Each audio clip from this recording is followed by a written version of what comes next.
નમસ્કાર ખેડૂત મિત્રો, આપ સૌ ખેડૂત મિત્રોનું હાર્દિક સ્વાગત કરી રહ્યા છીએ. તો આજ રોજ આપણે રાણપુર ગામની અંદર આવેલા છીએ. તો અત્યારે ખેડૂતને પ્રશ્ન છે કપાસની અંદર ઊભા ખડ બાળવાને.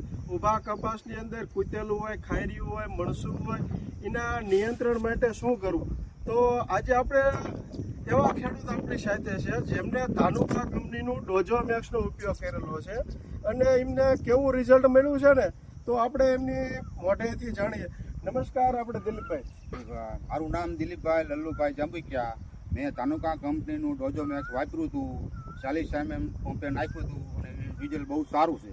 તો આ જ્યારે તમે ડોઝોમેક્સ છાંટ્યું તો ત્યારે તમારા કપાની અંદર ખડ કેવું હતું? મારી કપાને પુષ્કળ ખડ હતું, કપા નતો દેખાતો. કપા નહોતો દેખાતો. પછી મેં પંપે 40 ml દવા નાખી અને આ 9મો દિવસ છે. 9મા દિવસે ખડ સાફ થઈ ગયું. સાફ થઈ ગયું. રિઝલ્ટ બહુ સારું છે. બહુ સારું. તો એ છાંટ્યા પછી તમારા કપાઓ આમ પાસો પડ્યો, પીળો પડ્યો, ફૂકાણો એવું કઈ ખરું? ના, કપાને કઈ ફરક પડ્યો નથી. કપાને જેવો છે એવો ને એવો જ છે. તો આપણે આ વાડી રહી, આપણે કઈ બાજુ તમારી કહેવાય?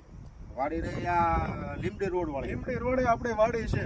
તો ખેડૂત મિત્રો, આપણે લાલભાઈ, તો જેને ખડ થયું હોય તમામ પ્રકારનું, તો એ ખેડૂત મિત્રોએ એકદમ ધાનુકા કંપનીનો ડોઝોમેક્સનો છંટકાવ કરવો 40 ml ના પંપથી. તો આમાં ખડ કેવડું હતું? આપણે ખડ 3 ઇંચનું હતું. એક પાદરાનો કપા હોય તો કપાને કોઈ આડઅસર થતું નથી. કોઈ આડઅસર નથી. તો જેને ખડ થયું હોય અને તાત્કાલિક છાંટવાની જરૂર, એમને ધાનુકા કંપનીનું ડોઝોમેક્સનો એકદમ અવશ્ય છંટકાવ કરવાનો. પવન આવ્યો છે.